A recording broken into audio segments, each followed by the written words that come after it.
ఆరోగ్యశ్రీ లేకుండా చేయటమే కూటమి లక్ష్యమా? 6 నెలల్లో రెండోసారి ఆస్పత్రుల సమ్మె.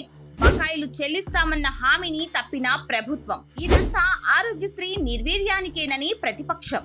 ఏపీలో ఆరోగ్యశ్రీని పూర్తిగా నిర్వీర్యం చేసేందుకు కుట్ర జరుగుతోందన్న విమర్శలు అటు ప్రతిపక్షాల నుంచి ఇటు ప్రజా సంఘాల నుంచి గట్టిగా వినిపిస్తున్నాయి. ఎందుకంటే ఆరోగ్యశ్రీ నెట్వర్క్ ఆసుపత్రులకు ఇస్తామన్న బకాయిలను ప్రభుత్వం చెల్లించడం లేదు. గత ఏప్రిల్ నెలలోనే బకాయిలు ఇవ్వనందుకు సమ్మెకు దిగాయి. అదో ఇదో మాట్లాడి బకాయిలు ఇస్తామని హామీ ఇచ్చి సమ్మె విరమింప చేసింది. కానీ ఇచ్చిన మాట నిలబెట్టుకోలేదు. ఈలోపే యూనివర్సల్ హెల్త్ ప్లాన్ ప్రవేశపెట్టారు. అంటే ఇన్సూరెన్స్ కంపెనీలు ఆ డబ్బులు చెల్లించేలా ప్లాన్ చేశారు. 5 లక్షల లోపు అయితే ప్రభుత్వమే చెల్లిస్తుంది. మొత్తంగా చూస్తే ఇదంతా ఆరోగ్యశ్రీని నిర్వీర్యం చేయడానికి జరుగుతున్న ప్రక్రియగా చూస్తున్నారు. కారణాలేవైనా ఏపీలో ఆరోగ్యశ్రీ సేవలు నిలిచిపోయాయి. నెట్వర్క్ హాస్పిటల్స్ కు రావాల్సిన పెండింగ్ బిల్లులు చెల్లించకపోవడంతో వైద్య సేవలను పూర్తిగా నిలిపివేస్తున్నట్లు అసోసియేషన్ ప్రకటించింది. ఓపీ నుంచి ఆపరేషన్ల వరకు ఆరోగ్యశ్రీ సేవలు నిలిపివేస్తున్నట్లు ప్రకటించారు. ప్రభుత్వం